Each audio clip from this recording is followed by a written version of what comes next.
Raekwon Only Built for Cuban Linx 20th anniversary. I guess I'm biased about this one because this is easily my favorite rap album of all time. Next to Critical Acclaim, this album is actually one of the best albums of all time. Let's go all the way back to 36 Chambers. The first time we heard Raekwon was on the beginning track on Bring the Ruckus. A little bit tight asshole. Songs going gold, no doubt. And you watch your corny nigga fuck. I had to go back to realize how many placements Raekwon got. You know, prominent placements on that album. You know, he was on the beginning track. He's on Shame on a Nigga, was a big track. He's on Cream, which is a big track. He's on Protect Your Neck. You know, he's on Chest Boxing. Most importantly, leading towards the Cuban Linx, he was on Can It Be That It Was All So Simple with Ghostface. The two of them on the track was something beautiful, was something soulful. They had just this way, you could tell there was a chemistry with them from early on, and that was the first time that you really saw that chemistry bubbling.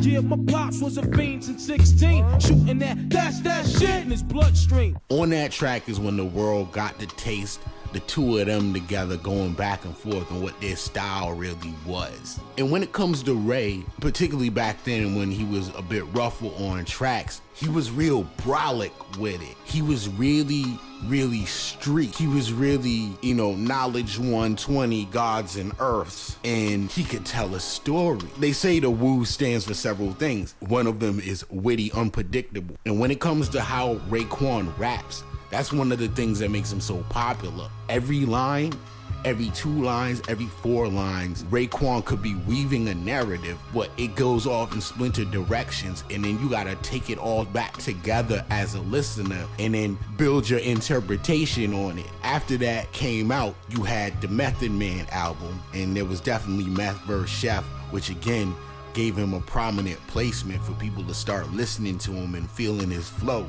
And then you had Old Dirty Bastard come out. There was Heaven and Hell with him and Ghostface again, and that was on the Fresh soundtrack. Now right there, after you heard them on Can It Be It Was All So Simple, you heard them again as like this duo, and they just had this thing. But sometimes, you know, if you wasn't able to catch the videos, and because there's so many, you know, just Wu-Tang projects coming out, you like, yo, is this a Wu-Tang joint? Is this a Ghostface joint? Is it a Raekwon joint? But eventually we realized it was Raekwon featuring Ghostface. It ushered in this, instead of chopping up a lot of funk and then, you know, throwing some drums over it and reinterpreting it, they brought in a new style of taking like shit that your mama listened to while she vacuumed in the living room on a Sunday afternoon type records, and they just opened up the break and just start rhyming over that, and it ushered in a whole new like type of soul.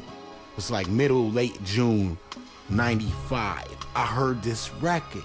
I came home from my boy's house and I go turn on the radio, so it had to be like a Friday night around like 9-10 o'clock, and all of a sudden this record just comes down like a hammer. Bam! I told you a long time ago, you fucking little monkey, not to fuck me. Hey, who the fuck do you think you go for, huh? Who the fuck do you think I am, you fucking dumb boy? You wanna go to war? Criminology. They don't even make records like that no more. Like, I swear to God, motherfuckers must be scared to get on records like that now, because you can't just play your way around that track and ad-lib and shit. No, that's one of them beats that when it come on, you gotta attack it. And you gotta stand on top of it and beat the beat into submission. And it came on with that Sosa and Scarface sample. They I believe more so than the rapper Scarface himself, really brought back Scarface into cult classic status. And then you got Ray and Ghost. At the time, I ain't know what it was. All I know is I ran to the record store. Couple days later, we was on our way, whole bunch of us was on the way to Great Adventures out in Jersey. And we up in the van, and all of a sudden, Glaciers of Ice comes on. Treasure glaciers of ice. The original man possess the power to hold G's, guns, and grams. Baker, pull off a Keystone paper. Point out the bad bitch in the crowd.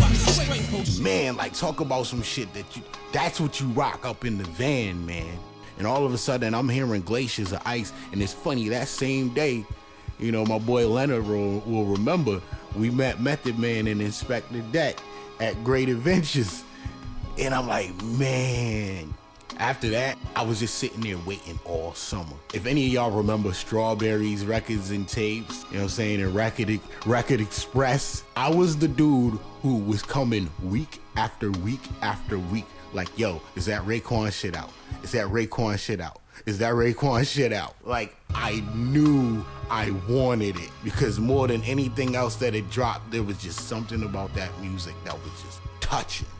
So as you dig into this album, you know, you open up with striving for perfection. And off top, you're starting to realize this is kind of somewhere between like Scarface and those old exploitation movies of the 70s where there was like the part 2 where, you know, this is like one last job before we out of the game. Come on, man. No more, God. It's a pot of gold right here, man. This is it, man. This is glory.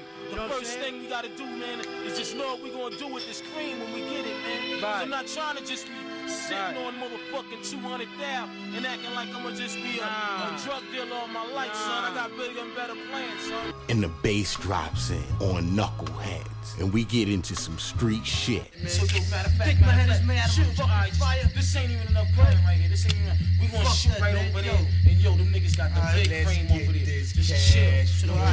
Now, interesting fact, on the end of that song is You God. And You God was actually supposed to have the placements on the album that Capadonna eventually had. You God had to go to jail for a stretch. So he only ended up on that tune. And then Capadonna got introduced to the world and pretty much made his mark while You God was gone. On Knuckleheads, I must admit, like, You God, talk about cadence and flow. He laid into that beat something awesome, okay? He laid the fuck out of that beat. And, you know, people talk how they want to talk about You God, but you gotta admit, the dude's got a golden voice. Popcorn, put it on, seal it on. With silicone, spark it on, you're talking on. This rap phenomenon to correspond to the arms. Hit me on the hip and horns, rap, chaperone, scars, tones, bars. Then you got Knowledge God right there. You know, I love that chorus. Why's my niggas always yelling that broke shit? Let's get money, son. Now you wanna smoke shit. Chill, God. Yo, the sun don't chill a lot. What's today's mathematics, son? I fly like. First of all, for anybody who's within the gods and the earths, that's another thing that this album did. Like, it brought a lot. It's the reason cats up north started saying sun like they did. Started saying God, earth. It's when we reverted back to our more conscious self, even though we're sitting here talking this street shit. And for a RZA production, that was something a bit lush. You know, when I hear those strings, I'm reminded of like the restaurant scene in Goodfellas.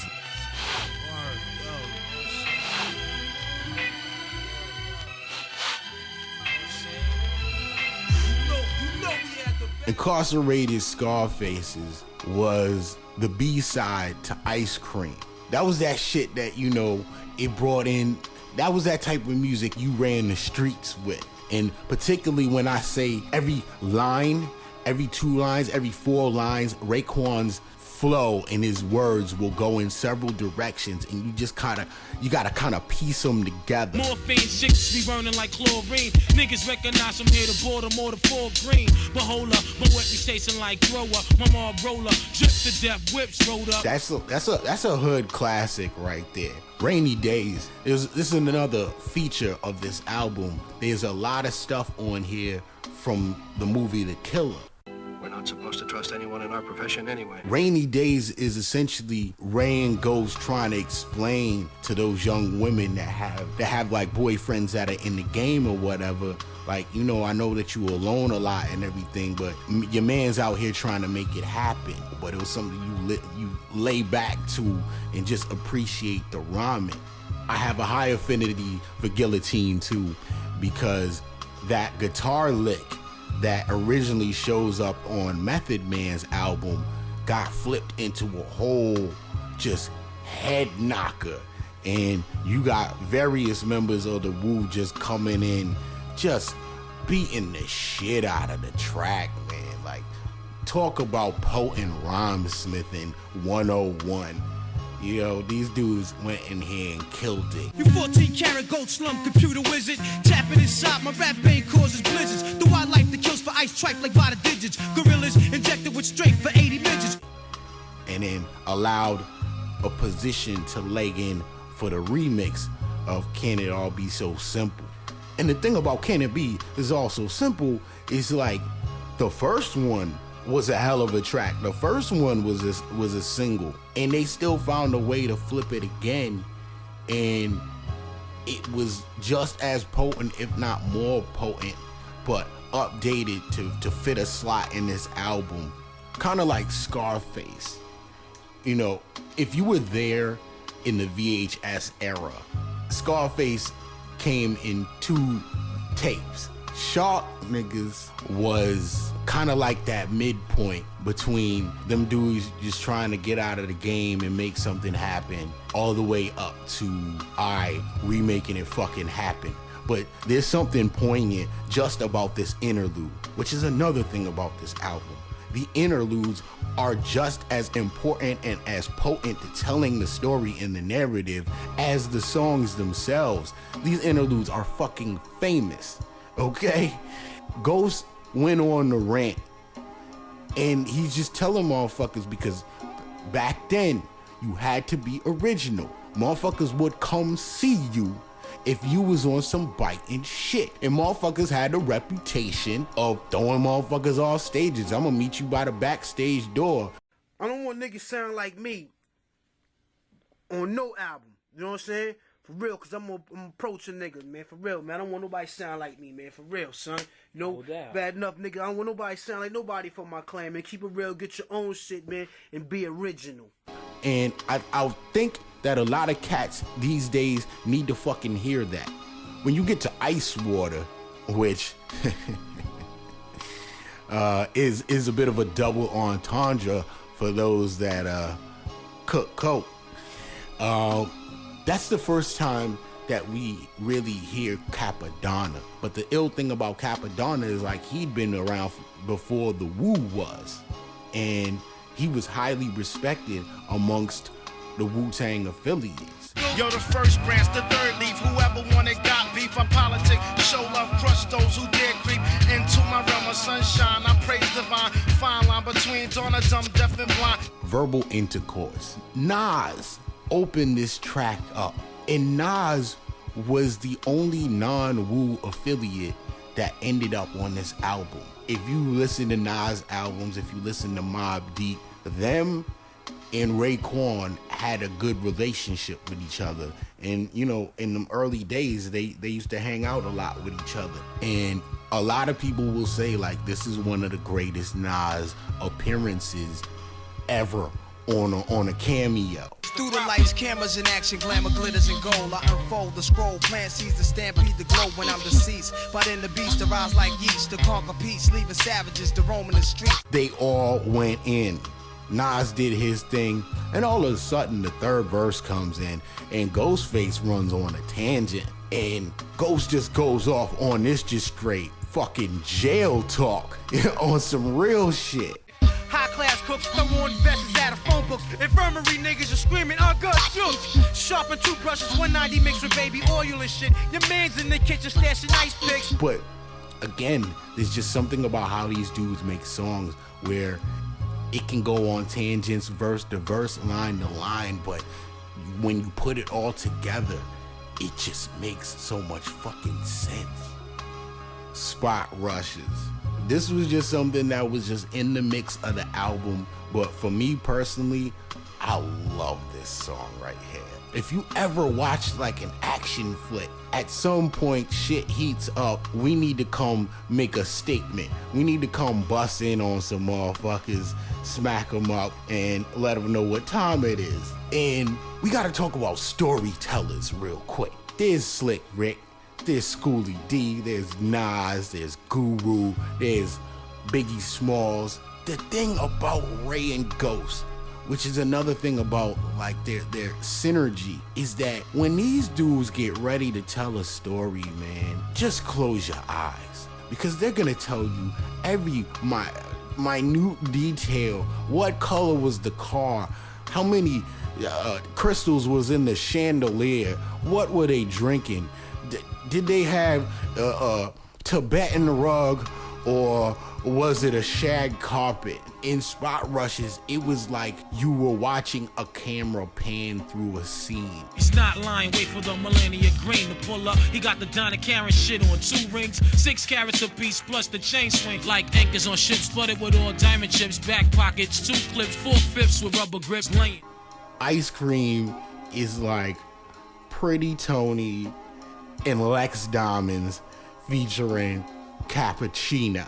This is one of the best Wu-Tang songs, period. This is one of the best Wu-Tang songs, hands down. Watch these rap niggas get all up in your guts. French vanilla, butter, pecan, chocolate deluxe. Even caramel sundaes is getting touched and scooped in my ice cream truck. Who tears it up? And again, like, dudes had so much style and literally flavor. When you are literally breaking down women to flavors, and you got shirts for them in the video, and you seen them not only on some street shit and the other stuff, but you seen like their relation with dealing with women at the time, but still on some hardcore rap shit. It wasn't like they were softening themselves up to try to appeal to females, and that's why this song is so good, because the brothers feel how the beat knocks and how they talking to them, you know what I'm saying, because they were spitting like they were just talking to the chicks. But at the same time, women feel it because it gives different identities, but it's not pretentious like they trying, you know what I'm saying? But hands down, that's one of the best Wu-Tang songs ever. Wu Gambinos. Where do I begin with Wu Gambinos? Okay, you want to talk about the power to change the way that people talk. In the name itself, it refers to one of the 5 families. It refers to mafia talk, which really took off after this album came out. In the beginning of the song, you got Wu members that you knew by their stage names now being given aliases that we all just understood, you know what I'm saying, and were drawn to. You got the clan on that joint, and then we talk about slang and how people talk and things that they brought back or brought in vogue. There's a lot of people who think that son shit came from ATL when he said, I call my brother son because he shine like one. And it's like anybody up north will tell you, Who come to get you none? They want guns. I'll be the first to set off shit, last to run. Who roll together as one. I call my brother son cause he shine like one. Check it. That's the shit that changed motherfuckers' whole way of life right there. So to break this whole album down, number one, I always looked at this album like it was literally Scarface on wax. It was a movie. It was cinematic.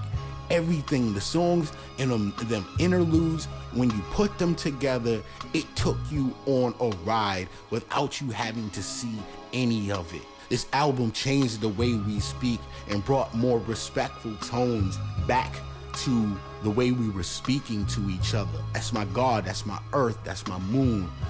These kids is stars out here. We started to talk to each other, even though we were street cats. We started to remind ourselves that we gotta speak to each other with more respect. Then you had the Ray and Ghost together, and finally having this duo of the two of them, and having an album where someone is featured prominently on the album like it's a mixtape or something. Ray was able to give a springboard to Ghost. Ghost was able to be like the perfect sideman to what Ray wanted to accomplish. The same way with like Red and Meth. The world had a love affair with Ray and Ghost being together on tracks. Then you want to talk about how this affected the culture, because I don't just judge an album by how good the songs are. I judge an album by what is the impact that happens after that album comes out. What changes after that album comes out? And you want to talk about style. Motherfuckers was still on some jeans and Tim's shit when this first came out. These motherfuckers, you could see it on the album cover, you could see it in the Criminology video. Motherfuckers is coming out in like fucking Hugh Hefner robes and shit, you know, Versace silk shirts, you know what I'm saying? All that shit was brand new. Don't let nobody fool you about The Rock, okay? Ray and Ghost was the first ones talking that Chris Styles shit. Don't let nobody fool you. This is where a lot of that fly shit that took off in the late 90s fucking came from. One of the biggest and most notable things is from Ghostface with the Wallaby Clarks. Yo, I got a crazy idea how to do Clarks now. Check it out, boom, this how you freak them. Boom, you go get the cream joints, right? Boom, now, all you die is this shit right here. Boom, and this, you know what I'm saying? Any color you want, but it'll be like blue and cream. You know what I'm saying? Shit like that, niggas don't even know some word is born. I'm gonna rock niggas this summer. Within a few months to a year, everybody was trying to get their hands on some Clarks. And that wasn't some shit motherfuckers had been rocking since like the late 60s, early 70s. Also, and undoubtedly, it's a fucking Hustlers album. It wasn't so blatant and pretentious the way it is now. It was more about the emotions of trying to win versus I'm in the trap and telling them that I move drugs or look at all the spoils that I got from what the fuck I did. The whole thing started with them telling you that I'm trying to get away from this shit. And this inspired the Jay-Z's, the Rick Rosses, the Young Jeezys. You know, you better believe it. You play this album, you trying to get money. In the early 90s, with a lot of the West Coast stuff, folks reverted back to wearing herringbone chains. All of a sudden, you see cats with Cuban Linx and Figaro chains out of fucking nowhere, and now with pieces on them, with iced out pieces. And to speak about iced out, they was the first ones saying that shit like that. Even to how you promote and push a product. This shit is known as the purple tape. And yes, I had it. Most tapes were clear. I remember Illegal's tape was like red or some shit, but you open up the package and the tape was purple. You open up the LP and the LP was purple. You know what I'm saying? So much to where it is referred to as the purple tape. It has its own alias. This is how multi-layered these dudes' thoughts was. And when asked about this album, they were like, nah, we didn't necessarily set out to like change the world or the game or nothing like that. We just wanted to give our styles to this game. And in doing it the way that they wanted to do it, they had no idea how big the impact would be. And song for song, this album, 20 years later, plays just as good as when you rip the purple tape out of the package.